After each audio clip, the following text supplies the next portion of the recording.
Hey guys, welcome to the shop. So, my buddy Phil and I always kind of bicker on this because, I mean, we have very different perspectives on why we like to hunt with what we like to hunt.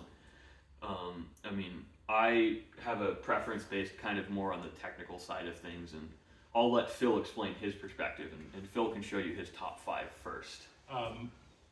My perspective is more about I think they're cool, or it's I got a rifle from my father, and that's what I had at the time, or ammo was cheap and readily available, but mostly. I mean, readily available is one of the reasons things made my list, and it's why one of my choices, well, it's why my second three choices are not my top three choices, because unfortunately some of those you really can't get in stores a lot of the time.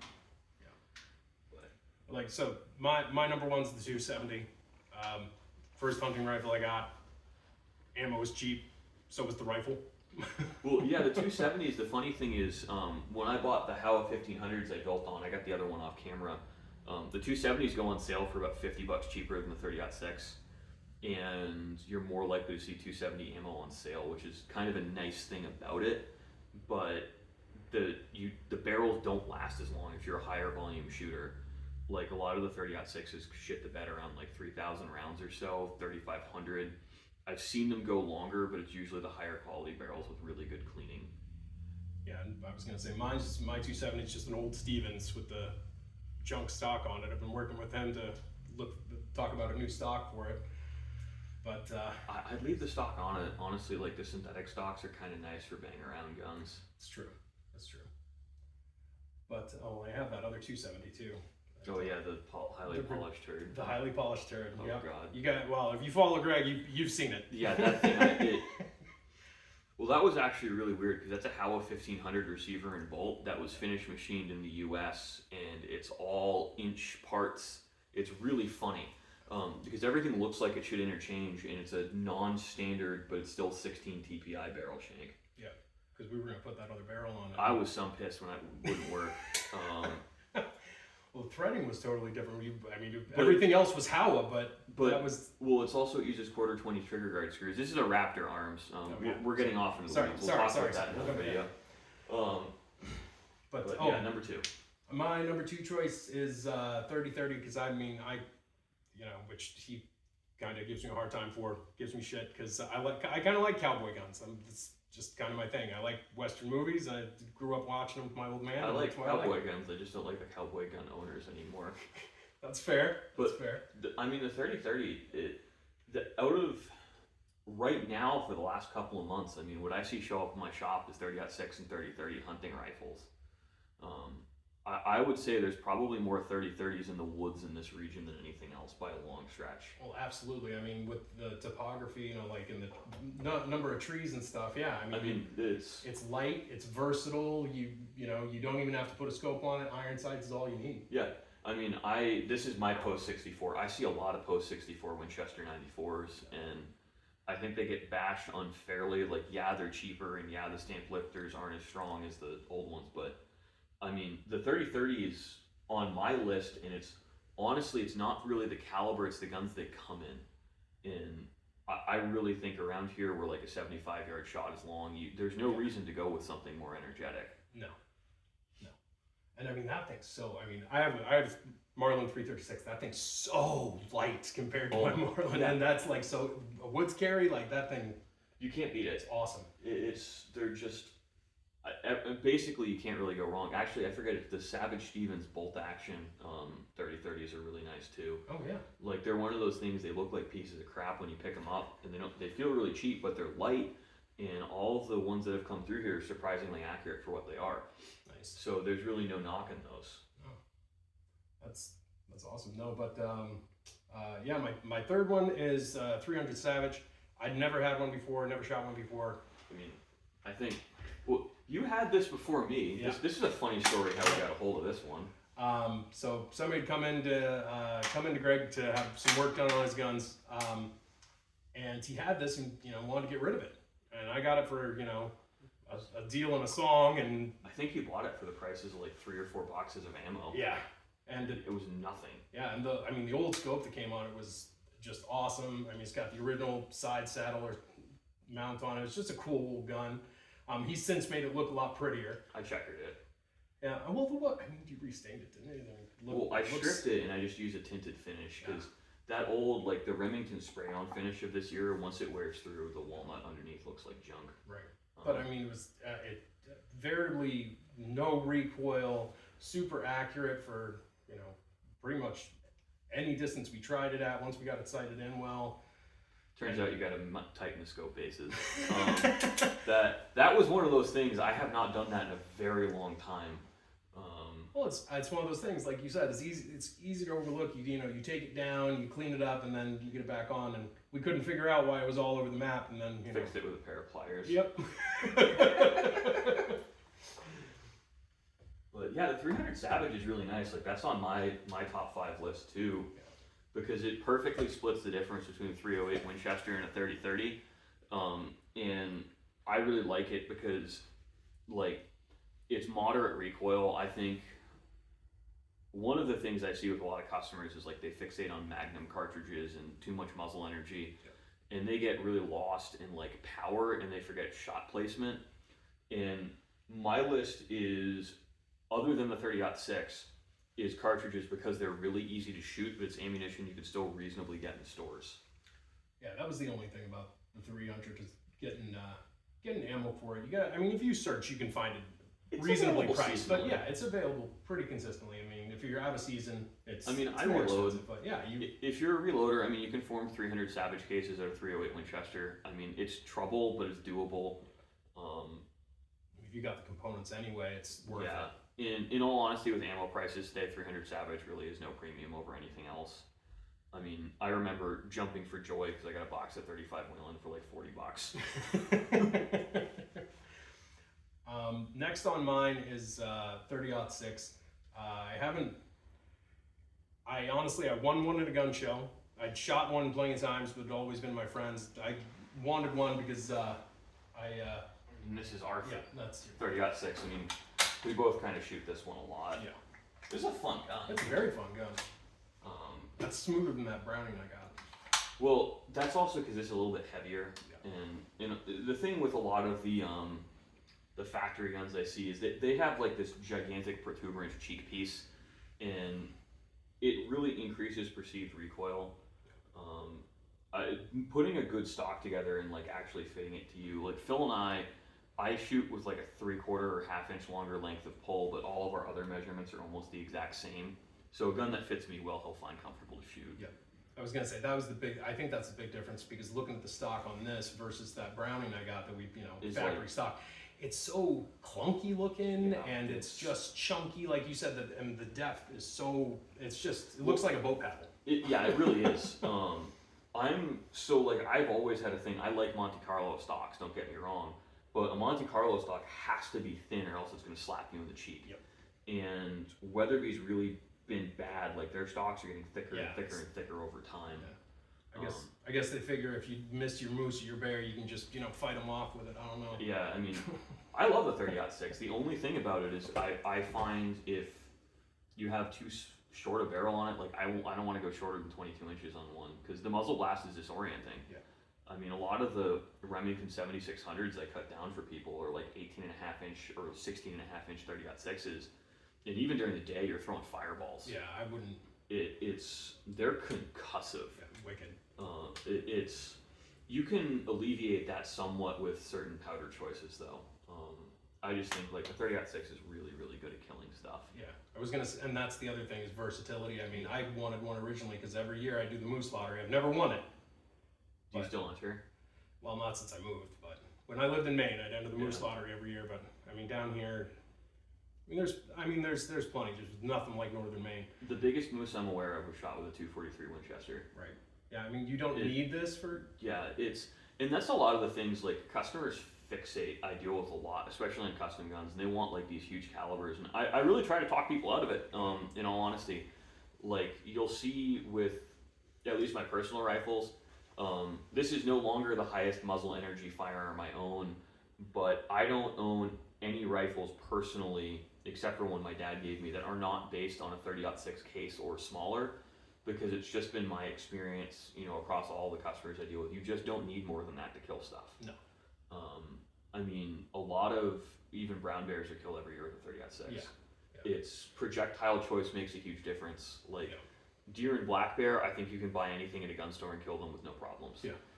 Well, that's originally why I got my 270, is because I could, you could really hunt anything with it if you needed to. Yeah, and I mean, the thing with the 270 is they're also pretty mild recoil wise. Yep. Like our fifth choices are basically the same cartridge in a different wrapper, which is really funny.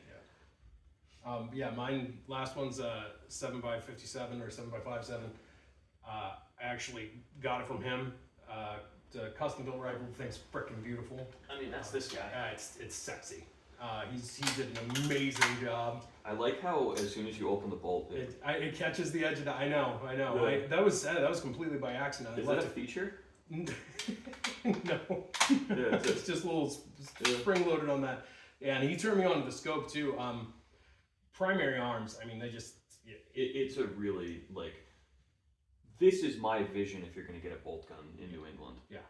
I mean, and that's the other thing you were talking about, muzzle velocity in the 30-06. Unless you are hunting, something big like a moose in northern Maine where they're in a clear cut, in a clearing, and you're, 100 yards away, you don't need it. I think your effective range, like, if you're a good shooter, 300 yards is pretty trivial with most of these cartridges. Yeah. I just think, like, in all honesty, I'm not comfortable taking shots on live game in the climate we have around here at that distance. Yeah. I have no problems hitting vital zones from a supported position at that distances under range conditions, but I think, like, real world around here, if you're shooting and making hits at 150 yards, you're actually doing impressive work. Yeah. It's not like out west. It is so thick. Yeah. Phil and I have been hunting, and we can hear each other and have a conversation. We're like not even 15 yards away, and we can't see each other. Can't see each other at all. The And undergrowth is we can't even see movement. No. It's a very different beast. This is honestly a kind of hybrid European and American style. Yeah. With the LPVO, but a very American stock in a European caliber. Yeah, I really like that. This is probably my favorite gun, honestly. Well, this is astoundingly comfortable to shoot. Yes. The 1-inch pad on it's really nice. I'm trying to talk Phil into letting me put a 1/2-inch pad on it because I think it'll fit him better. Yeah. But he's happy with it as is, so there's no point spending the $40 on a recoil pad. I probably would be happier. I just don't know any better. I grew up. My old man doesn't. He doesn't clean guns. All the guns I've gotten from him, I've had to either bring to Greg or do it myself. I've seen some of his dad's work. He's a lovely man. Oh yeah. He's just doesn't. He grew up on a poor farm boy, and they just didn't clean their guns. As long as they still worked, he didn't care. Well, they went bang when they showed up here. They just they needed some love. Dirty and ugly. Yep. I really love the 7x57. Yeah. I didn't put it on my list for a reason, and that's really because gun stores locally don't carry it. I've bought, I'm pretty sure, every box of 7x57 that's come up in the local stores I deal with. Because it was commented to me that I was the only one buying it. Yeah. Well, and if they're not, it's just taking up shelf space. It's probably a reasonable price. All the. Oh, I got it for like $15 a box the last time I got it. It had been sitting on the shelf for 2 years. That's what I'm saying. You lucky SOB. Yeah. So he was just like, I think it was marked for like $20. I'm like, I'm $5 short in cash. I guess I'll just put it on. He's like, no, just give me $15 and move on. Like, cool. Yup. I talked about it. So like my number one deer slayer in New England really is the 30-30. Yeah. I wanted to put the Winchester 94, but that's not a caliber.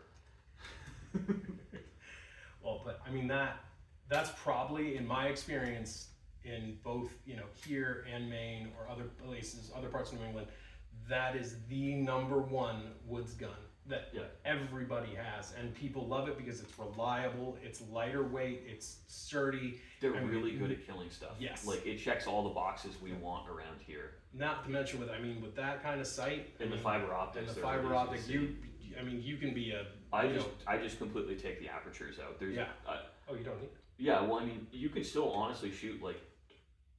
My eyes aren't the greatest, but like I can shoot a 2.5 or 3-inch group with this with the open sights at 100. Mechanically, it's capable of better than that. I just don't see that well. Yeah, when we first took it out, in the woods, we got that stump. Yeah, And he thought he missed one of these shots, and it actually just punched the same damn hole. Well, yeah, we were shooting at about like 30 yards, 30 yards offhand. Yeah. I mean, I want to say like a baseball-sized group. Yeah, a little tighter absolutely. than that. Yeah. These are great guns. Like they check all the boxes. I mean, I put 30-06 for all the same reason it was on Phil's list. And I mean, we don't need to tread the same ground twice. Right. But really, my number 3 is a 6.5 by 55 Swede. This rifle I'm playing musical scopes with it. The scope I had on this is going on another gun, but I really like the 6.5 by 55 Swede.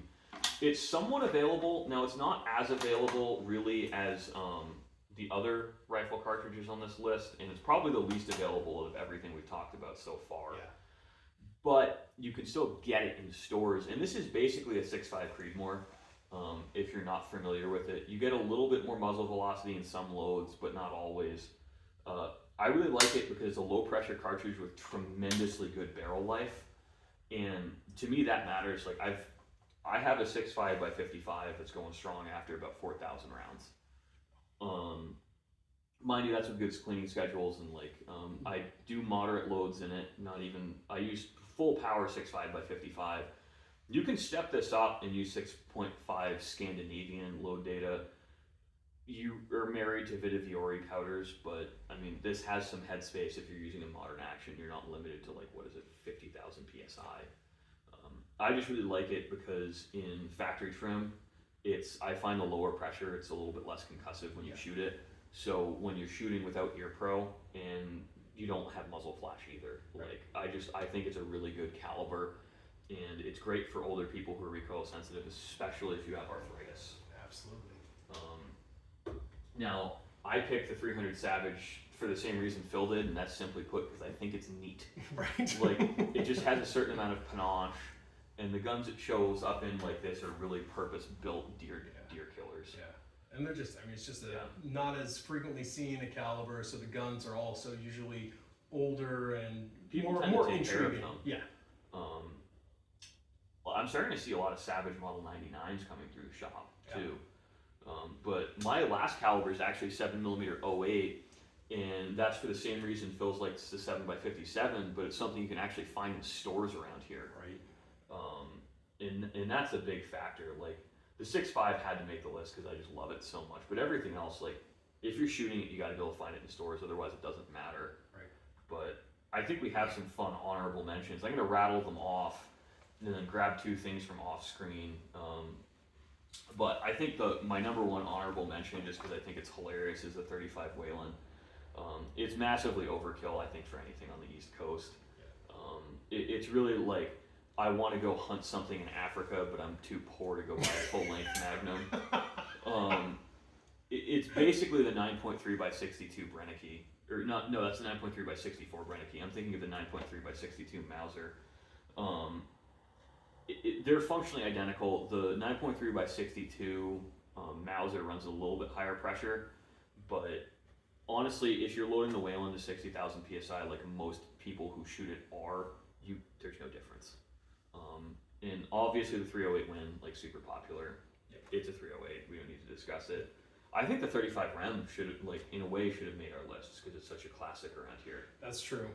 That's true. It's really, I mean, that's that and the, like the 30-30. I mean, it's really, it's almost everybody has one. I threw the 8x57 on here just because there's still a lot of sporterized Mausers floating around out there with their original barrels. Yeah. Again, something I see really commonly around here. This came in as an 8x57. I have a lot of 8x57s guns come through here. 257 Roberts. See, I've never shot one of those. It's a 7x57 case neck down to a 25 cal. Oh, okay. It's really similar to like the 250 Savage with a little bit more juice behind it. Mostly these days you find 257 Roberts plus P because it was almost always put in large ring Mausers. Oh. So it doesn't need to be a 50,000 PSI cartridge. They're running at like 60 now. And it's very close in the plus P form to 25 on 6. Nice. 243 Winchester, just because like I see a lot of smaller frame people shooting it. Yeah. And it's funny, like it's a ladies caliber, and it's a lot of the hardcore hunters I know, Ruger made a featherweight 243 with an adult size stock for a long time. Those are really popular with some of the stalkers around here. I was gonna say that it's a versatile cartridge, low recoil, lighter gun, good at killing stuff. Yes, wicked. Exactly. And it's legal for coyotes in a lot of states too. Yep.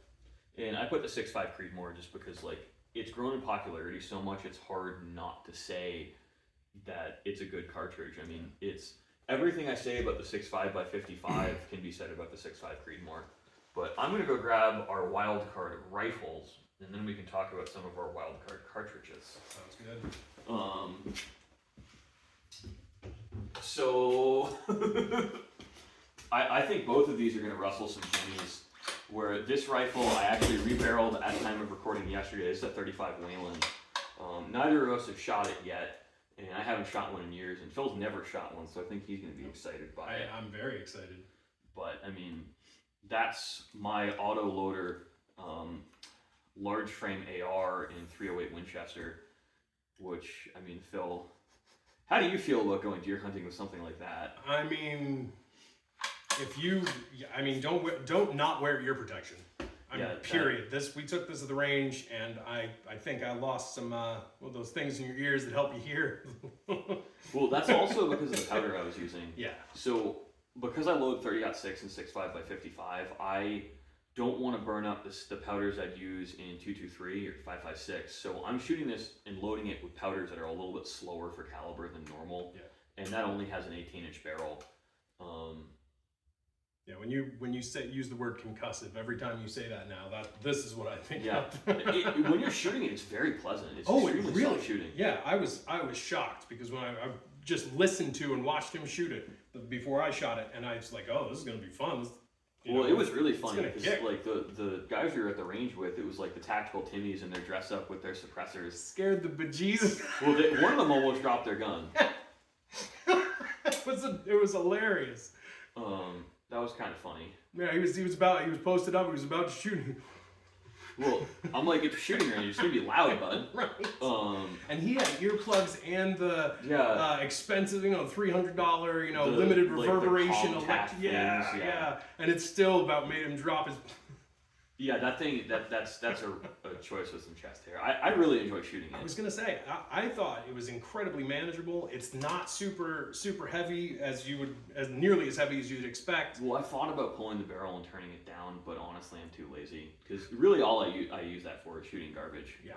That's what it's fun for. Yeah, and that's like a PSA kit. I'm shocked at how accurate it is. Yeah. I've gotten submitted to Angle 10 shot groups with it, and that's like the PSA kit. Now, mind you, that's with actual match ammo. I can't do that with hunting ammo. Right. And that's one of the things where it's like the guns that come through here, I build like I can do 10 shot groups in the sub-minute angle range with like off the shelf hunting ammo. I don't know what they'll do with match ammo because I'm too cheap to buy it in some of the like more obscure calibers. Like I don't have high accuracy expectations for this 35. Well, 35 caliber bullets aren't built to be match grade. Right. Like they're especially the Barnes. The Barnes are actually some of the least accurate 35 caliber bullets because their design and construction is so focused around ballistic performance on game. Yeah, I was gonna say penetrative quality. I mean, if I have 1.5-inch groups with this, I'm happy. I'm expecting better than that, but I think that's fine. Especially because I'm probably going to develop a flinch. This is a very light gun and a very energetic cartridge. Yeah. The 35 is really punchy. It's held back a lot in factory ammunition and what's available in some of the more common reloading manuals just because like powders have advanced so much since data was developed for this. There are some newer powders where you can be slinging a 200 grain bullet at 3,000 or like 3,050 feet per second. You're barely able to do that, and you're only able to do that if you're using a 24-inch barrel under certain atmospheric conditions, but it is technically possible. That's really the absolute ragged edge of safety on these guns, though. I think you're really safer at limiting those to like 2850 or 2900. It's very trivial to do that with 180s. But when you go to heavier bullets, unfortunately, the 30-06 case runs out of room. which is where my hilarious wild card comes in, which is the 358 Norma Magnum. It's a 338 Win Mag case, effectively with a 35 caliber bullet in it, and that will launch a very large, basically a trash can, north of 3,000 feet per second. It's apparently common in the Yukon Territory for grizzly hunting. You don't see them in stores. Norma actually launched it without selling any factory ammunition. Wow. I think it's really cool, but massively overkill for anything but a grizzly. Yeah, I was gonna say anything, really anything within the continental, or U.S. or North America. I mean, you're actually north of 375 H&H energy in some loads. It's really. It's unnecessary unless like water buffalo. Yeah. Well, so I'd love to get a hold of, if I can still find them, the 310 grain Woodley bullets in 35 caliber. Those were developed with the 358 Norma Mag in mind. They won't open actually at 35 Wayland velocities. They'll basically act like a solid. Right. I'm tempted to line up some cinder blocks and see how many I can punch through. You should do that. Cinder blocks are cheap. Yeah. But, I mean, what's your kind of stupid deer cartridge that's just really entertaining? 454 Kasul or Kasul, depending on who you ask. I've heard Kazul too. Yeah, I know. People don't know how the hell to pronounce it. And honestly, I don't know what it is for sure. But I was looking at getting one many years ago, and I went to the Old Town Trading Post, and the owner, and he said, "What the hell do you need that for?" And he said, "The only reason they developed that is bears that got addicted to cocaine and started wearing Kevlar." And I was like, they're really, like, you really do get rifle performance out of a handgun. Yeah, absolutely. I think they're awful to shoot handgun trim. Yeah, Because until you get a 12-inch barrel on them, the guns aren't heavy enough to really manage the recoil. Right. But at that point, it's really heavy and hard to aim. Yeah. They really, and that and the 460 Smith & Wesson shine when you put them in a lever action. Yeah. I was gonna say that's what he advised me to do, is just get in a lever gun, because otherwise he's like, you're gonna have to pay for aftermarket barrel weighting. You're gonna have to do all this stuff because just wasn't gonna. Yeah, they're not fun to shoot. The people who say they're fun to shoot, they might put 2 or 3 rounds through them and then put it away and bring it out in the next 6 months. Yeah. Like, I think that's a theme between the three of us. Like, this is the single most powerful rifle I own by actually a fairly significant margin, and I don't want stuff that's not fun to shoot. Right. I don't want stuff that, like, you're giggling because, like, oh wow, that's so powerful, I'm not shooting it again for years. Right. No, and that's exactly like that with the 454, and 500 Smith, anything like that. You're gonna need a wrist brace for a month after you shoot it. Yeah, no thanks. They're not pleasant. No. But I think this was a little bit of a fun video, a little bit more lighthearted than some of my usual content, and probably less serious. Yeah. So thanks for watching, guys. I hope you enjoyed, and we might have some guest stars coming up on some future videos too. Thanks for watching.